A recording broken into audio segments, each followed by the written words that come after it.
So hello बच्चों, स्वागत है आपका एक नई क्लास में। आज क्लास में आपको बताऊंगा कि गुणनखंड कैसे ज्ञात करते हैं। अगर आपको भी गुणनखंड ज्ञात करना नहीं आता है तो बच्चों आपको क्या करना है, इस वीडियो को शुरू से लेकर एंड तक वॉच करना है। मैं आपको बहुत ही अच्छी तरीके से, बहुत ही सिंपल मेथड से बताऊंगा कि गुणनखंड कैसे ज्ञात करते हैं। और बच्चों मैं आपको गारंटी के साथ कहता हूँ कि अगर आप इस वीडियो को शुरू से लेकर एंड तक वॉच कर लेते हो तो इस वीडियो के बाद आपको कोई और वीडियो देखने की जरूरत नहीं पड़ेगी, क्योंकि मैं आपको इसी वीडियो में बहुत ही अच्छी तरीके से, बहुत ही सिंपल मेथड से बताने वाला हूँ। ठीक है, तो इसलिए इसको बहुत ही ध्यान से देखना। तो देखो यहाँ से अगर हम बात करें तो यहाँ से हमको क्या करना है, इन दोनों द्विघात बहुपदों का हमको क्या करना है, गुणनखंड ज्ञात करना है। तो पहले क्या करेंगे, पहले इस फर्स्ट वाले क्वेश्चन को सॉल्व करेंगे, फिर उसके बाद इस सेकेंड वाले को सॉल्व करेंगे। ठीक है, तो पहले क्या करते हैं, फर्स्ट वाले को सॉल्व करते हैं। तो यहाँ पर आपको देखो फर्स्ट वाला जो क्वेश्चन दिया है, यहाँ पर आपको दिया है कि x square plus 7x plus 10 दिया है। तो इस द्विघात बहुपद का हमको गुणनखंड ज्ञात करना है। तो पहले क्या करेंगे, पहले तो इस क्वेश्चन को पहले मैं यहाँ पर लिख लेता हूँ, फिर उसके बाद बताता हूँ। ठीक है, देखो यहाँ पर आपको दिया है, यहाँ पर अगर हम बात करें फर्स्ट वाले क्वेश्चन की, तो फर्स्ट वाला क्वेश्चन आपको दिया है x square plus 7x plus 10 दिया है। तो इसमें हमको इस द्विघात बहुपद का हमको क्या करना है, गुणनखंड ज्ञात करना है। तो देखो पहला स्टेप क्या होता है बच्चों, पहले इसको थोड़ा सा ध्यान से समझो। देखो पहला स्टेप ये होता है कि जो अंतिम वाला पद होता है ना, अंतिम वाले पद का गुणा हम पहले वाले पद में करते हैं। अब देखो यहाँ पर एक्स स्क्वायर है, अब यहाँ पर एक्स स्क्वायर है, यानी कि यहाँ पर गुणांक इसका कुछ नहीं है। जब गुणांक कुछ भी नहीं रहता है तो वहां पर हम क्या करते हैं, वन को मान लेते हैं। ठीक है, जब भी यहाँ पर आपको देखो, यहाँ पर जैसे मान लो एक्स स्क्वायर है, जब भी यहाँ पर आपको कुछ भी अंक लिखा हुआ ना मिले ना, तो वहां पर आपको क्या करना है, वन को मान लेना है। तो यहाँ पर हमने वन यानी कि एक को मान लिया। तो पहला स्टेप ये होता है कि इस अंतिम वाले पद का गुणा हम पहले वाले पद में करेंगे। पर आपको ये ध्यान देना कि अंक का गुणा अंक में करेंगे। ठीक है, अभी एक्स में भी नहीं करना है। जब इस अंतिम वाले पद का गुणा यानी कि 10 का गुणा जब एक में करोगे तो आपको 10 मिलेगा। ठीक है, 10 का गुणा जब एक में करोगे तो आपको 10 मिलेगा। और यहाँ पे देखो जो बीच वाला अंक है वो 7 है, तो इस प्रकार से 7 को लिख लो। अब देखो गुणा करने पर 10 यहाँ पर आपको मिला, और यहाँ पे जो बीच वाला पद है यानी कि जो बीच वाला अंक है वो 7 है। अब आपको दो ऐसे संख्या लेनी कि गुणा करने पर ये 10 आए और उन्हीं दोनों संख्याओं को जोड़ने या घटाने पर 7 आए। इस प्रकार से आपको दो संख्याएं आपको लेनी है, यानी कि सोचना है। तो यहाँ से हम क्या करेंगे, जैसे मालूम पहला संख्या 5 ले लेते हैं और दूसरा संख्या 2 ले लेते हैं। क्योंकि जब आप 5 गुणे 2 करोगे तो 5 दूना 10 हो जाएगा, और जब इन्हीं दोनों संख्याओं यानी कि जब 5 और 2 को ऐड करोगे यानी कि जोड़ोगे तो 7 मिल जाएगा। तो इस प्रकार से आपको क्या करना है, दो संख्या ले लेना है। जब आपको इस प्रकार से दो संख्या मिल जाए तो इन्हीं दोनों संख्याओं को क्या करेंगे, यहाँ पर इसको रखेंगे। पहले देखो ये दोनों संख्या आपको लेने आपको आना चाहिए। अगर ये दो संख्या आपको लेने नहीं आ रहा है, यानी कि इसमें आपको कोई भी दिक्कत आ रही है, तो आपको देखो करना क्या है, किस प्रकार से इन दो संख्या को लेंगे। देखो यहाँ पे जो गुणा करने पर यहाँ पे संख्या है ना, उसका आपको क्या करना है, लसा ले लेना है, यानी कि अभाज्य गुणनखंड कर लेना है। यहाँ पे देखो गुणा करने पर कितना आया था, गुणा करने पर 10 आया था ना, तो इस 10 का हम क्या करेंगे, अभाज्य गुणनखंड करेंगे। तो यहाँ पर देखो अगर हम बात करें 10 का जब हम अभाज्य गुणनखंड करेंगे तो यहाँ पर हम लिखेंगे 10 और इस प्रकार से लाइन खींचेंगे। लाइन खींचने के बाद आपको सबसे पहले छोटी संख्या से पहले आपको काटना है। ठीक है, पहले आपको क्या करना है, 2 से काटना है। 2 से काटोगे तो 2 पचे 10, यहाँ पे 5 आ गया, तो 5 से काटोगे तो 5 एक कम 5। तो इस प्रकार से देखो आपको दो संख्या मिल गई। तो पहला आपको मिल गया 2 और दूसरा मिल गया 5। तो जब आप 5 गुणे 2, देखो इस प्रकार से भी आप ले सकते हो, पहला आप 2 ले सकते हो, दूसरा 5 ले सकते हो, या पहला 5 दूसरा 2 ले सकते हो। ठीक है, आपको जिस प्रकार से आपको मन करे उस प्रकार से आप ले सकते हो। तो यहाँ पर हमने पहला संख्या 5 मान लिया और दूसरा संख्या 2 मान लिया। जब 5 गुणे 2 यानी कि 5 का गुणा जब 2 में करोगे तो आपको 10 मिलेगा, और जब 5 और 2 को ऐड यानी कि जोड़ोगे तो आपको 7 मिलेगा। तो इस प्रकार से आपको क्या करना था, दो संख्या लेना था। जब दो संख्या आपको मिल जाए ना, तो इसको हम क्या करेंगे, इसमें देखो कैसे रखेंगे। देखो यहाँ से अगर हम बात करें तो देखो बच्चों, यहाँ पे जो पहला वाला पद होता है ना, उसको हम क्या करेंगे, सेम इसको इसी प्रकार से एकदम उतार लेंगे। यहाँ पर देखो एक एक्स स्क्वायर है, जब एक का गुणा एक्स स्क्वायर में करोगे तो आपको एक्स स्क्वायर ही मिलेगा, यानी कि यहाँ पर पहला वाला जो पद है आपका एक्स स्क्वायर है, तो एक्स स्क्वायर को उतार लेंगे। ठीक है, ये जो बीच वाला पद होता है ना, इसी बीच वाले पद का हम फैक्टर करते हैं। तो फैक्टर करने पर हमको इस प्रकार से दो संख्या मिला, पहला 5 मिला और दूसरा 2 मिला। तो यहाँ पे देखो लिखेंगे प्लस, प्लस है तो प्लस लिख लिया। पहला संख्या क्या मिला, 5 मिला, तो यहाँ पे लिखेंगे 5x लिखेंगे। दूसरा संख्या 2 मिला, तो यहाँ पर हम लिखेंगे प्लस 2x लिखेंगे। ठीक है, इसमें हमने x x को ऐड कर दिया, क्योंकि देखो जब आप 10 का गुणा जब एक्स स्क्वायर में कराते हैं तभी तो जाकर आपको 10x स्क्वायर मिलता। और यहाँ पे जो बीच वाला पद है वो आपका कितना है, 7x है। ठीक है, देखो जब 5x और 2x को ऐड करोगे यानी कि जोड़ोगे तो आपको 7x मिल जाएगा, और जब 5x और 2x का जब गुणा करोगे तो आपको 10x स्क्वायर मिल जाएगा। ठीक है, तो इस प्रकार से हमने दोनों संख्या यहाँ पर जो हमको मिला था इस प्रकार से हमने रख दिया, और ये जो अंतिम वाला पद है ना, इसको हम क्या करेंगे, इसी प्रकार से उतार लेंगे। ठीक है, इतना क्लियर है। अब देखो इसके बाद अगर हम बात करें तो यहाँ पर हम क्या करेंगे, इसके बाद कॉमन करेंगे यानी कि उभयनिष्ठ लेंगे। तो यहाँ पर अगर हम बात करें, देखो यहाँ पर x है, यहाँ पर x है, यानी कि दोनों में आपको x दिख रहा है, यानी कि x यहाँ से आपका उभयनिष्ठ यानी कि कॉमन हो रहा है। तो यहाँ से क्या करेंगे, एक x को कॉमन करेंगे। जब आप एक x को कॉमन करोगे तो देखो यहाँ पर x स्क्वायर है, और आप जानते हो कि जो x स्क्वायर होता है वो x गुणे x से मिलकर बना होता है, ठीक है। जब आप एक x को कॉमन करोगे तो ये एक x आपका बचेगा, ठीक है। तो इसमें से x स्क्वायर में से जब हमने एक x को कॉमन किया यानी कि उभयनिष्ठ लिया, तो यहाँ से आपका एक एक्स बचेगा, और यहाँ पर प्लस है तो प्लस लगा लिया, और यहाँ से एक्स तो हमने कॉमन कर लिया, तो यहाँ पर आपका सिर्फ 5 बचेगा। ब्रैकेट बंद करो, यहाँ पे प्लस है तो प्लस लिखो। अब देखो यहाँ पर 2x, यहाँ पर 10x है, तो इसमें आपको क्या कॉमन दिख रहा है, देखो यहाँ पर 2 है, यहाँ पे 10 है, और 2 के टेबल में यानी कि 2 के पहाड़े में 10 आता है, यानी कि 2 कॉमन हो रहा है। 2 को कॉमन करोगे तो यहाँ पर आपका x बचेगा। अब 2 पच्चे 10 यानी कि 5 बार में कटेगा, तो यहाँ पर प्लस 5 आ जाएगा, ठीक है। अब देखो बच्चों, आपको ये ध्यान देना है कि जो पहले वाले ब्रैकेट में मान आए वही आपका सेम दूसरे वाले ब्रैकेट में मान आना चाहिए। तो यहाँ पर देखो पहले वाले ब्रैकेट में आपका x प्लस 5 आया, तो वही सेम मान आपका दूसरे वाले ब्रैकेट में भी x प्लस 5 है, ठीक है। तो इस प्रकार से जो हमने कॉमन किया है यहाँ पर ना, सही कॉमन किया है। अब यहाँ से अगर हम बात करें, देखो यहाँ पर देखो पहले वाले ब्रैकेट में x प्लस 5 है, और यहाँ पर भी x प्लस 5 है, तो यहाँ से हम क्या करेंगे, x प्लस 5 को कॉमन कर लेंगे। x प्लस 5 को कॉमन करोगे तो यहाँ पर आपका सिर्फ x बचेगा, और x प्लस 5 कॉमन हो गया है, यहाँ पर आपका सिर्फ प्लस का 2 बचेगा। तो इस प्रकार से ये आपका क्या हो गया, इस द्विघात बहुपद का इस प्रकार से हमने गुणनखंड ज्ञात कर लिया, और ये आपका आंसर हो जाएगा, ठीक है। तो उम्मीद है आपको ये क्वेश्चन नंबर फर्स्ट अच्छे तरीके से समझ में आया होगा। अगर देखो कुछ भी डाउट हो रहा है तो आपको क्या करना है, वीडियो को थोड़ा सा बैक करो, एक बार फिर से देखो और अच्छे तरीके से समझ लो। अब इसके बाद हम क्या करेंगे, इस क्वेश्चन नंबर सेकेंड को सॉल्व करेंगे, ठीक है। तो चलो आ जाओ क्वेश्चन नंबर सेकेंड को देखते हैं। देखो क्वेश्चन नंबर सेकेंड की बात करें, ठीक है। तो क्वेश्चन नंबर सेकेंड को ध्यान से देखना। क्वेश्चन नंबर सेकेंड आपको यहाँ पर दिया है 3x² माइनस एक्स माइनस 4 दिया है, ठीक है। तो यहाँ पर मैं लिख लेता हूँ पहले, यहाँ पर आपको दिया है 3x² माइनस एक्स माइनस का 4 दिया है। तो इस द्विघात बहुपद का हमको क्या करना है, गुणनखंड ज्ञात करना है, ठीक है। तो पहले देखो बच्चों, यहाँ पर हम पहले क्या करेंगे, देखो पहले हम क्या करेंगे, इस अंतिम वाले पद का गुणा हम पहले वाले पद में करेंगे, ठीक है। यानी कि -4 का गुणा इस 3 में करेंगे। जब -4 का गुणा जब 3 में करोगे तो 4 3 12, और यहाँ पर माइनस है तो माइनस का 12 आ गया, ठीक है। और यहाँ पे जो बीच वाला पद है वो आपका माइनस का x है। अब देखो यहाँ पर कोई भी नंबर नहीं है, जब कुछ भी नंबर नहीं रहता है तो वहाँ पर हम क्या करते हैं, 1 को मान लेते हैं, ठीक है। जैसे यहाँ पर मैंने आपको बताया था, यहाँ पर आपका x² था, तो यहाँ पर आपका कुछ भी नंबर नहीं था। तो जब कुछ भी नंबर नहीं रहता है तो वहाँ पर हम क्या करते हैं, 1 को मान लेते हैं, ठीक है। तो सेम इसी प्रकार से यहाँ पर भी है, यहाँ पर आपका सिर्फ x है, तो यहाँ पर आपका कुछ भी नंबर नहीं है, तो वहाँ पर हम क्या करेंगे, 1 को मान लेंगे, ठीक है। तो यहाँ पे देखो जो बीच वाला अंक है वो कितना है, माइनस का 1 है, ठीक है। तो इस प्रकार से हमने लिख लिया। अब देखो आपको दो ऐसे संख्या लेने की गुणा करने पर ये माइनस का 12 आए, और उन्हीं दोनों संख्याओं को जोड़ने या घटाने पर ये माइनस का 1 आए। तो यहाँ से हम क्या करेंगे, यहाँ से हम जैसे मान लो पहला संख्या ले लेते हैं माइनस का 4, और दूसरा संख्या मान लेते हैं प्लस का 3। क्योंकि जब आप -4 गुणे +3 करोगे, ठीक है, -4 गुणे जब +3 करोगे तो चाहते ही 12 हो जाएगा, और यहाँ पर माइनस है तो माइनस का 12 हो जाएगा, ठीक है।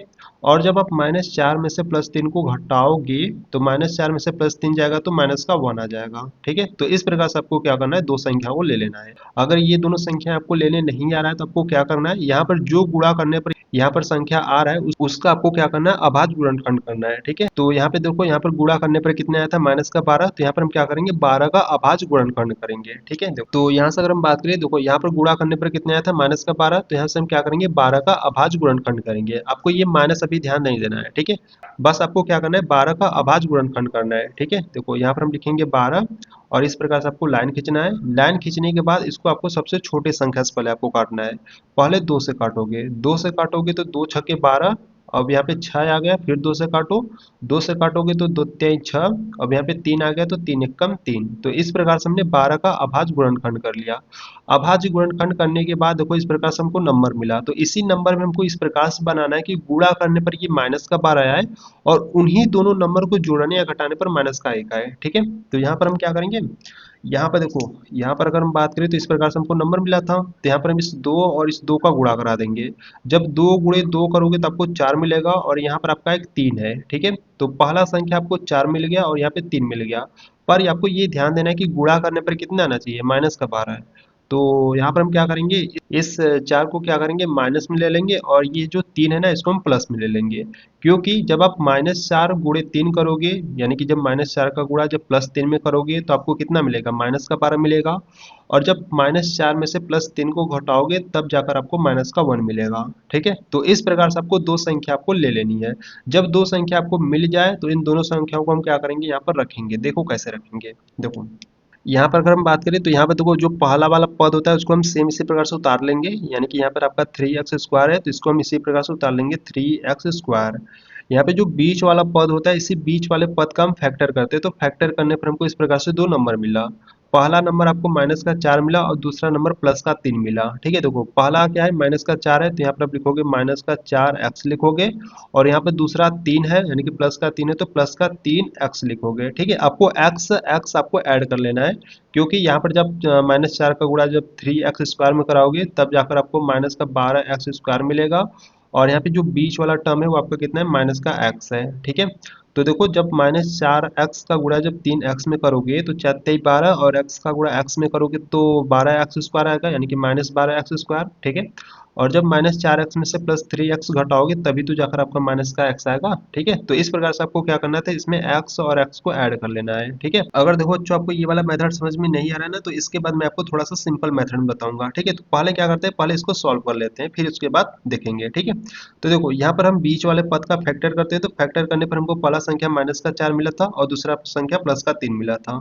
तो यहाँ पर हमने -4x लिख लिया और यहाँ पर +3x लिख लिया। ठीक है, और यहाँ पे जो अंतिम वाला पद होता है इसको हम क्या करेंगे, सेम इसी प्रकार से उतार लेंगे। अब यहाँ पर हम क्या करेंगे, इसके बाद हम कॉमन यानी कि उभयनिष्ठ लेंगे। अब देखो यहाँ पर अगर हम बात करें तो देखो यहाँ पर 3x² है, यहाँ पर 4x है।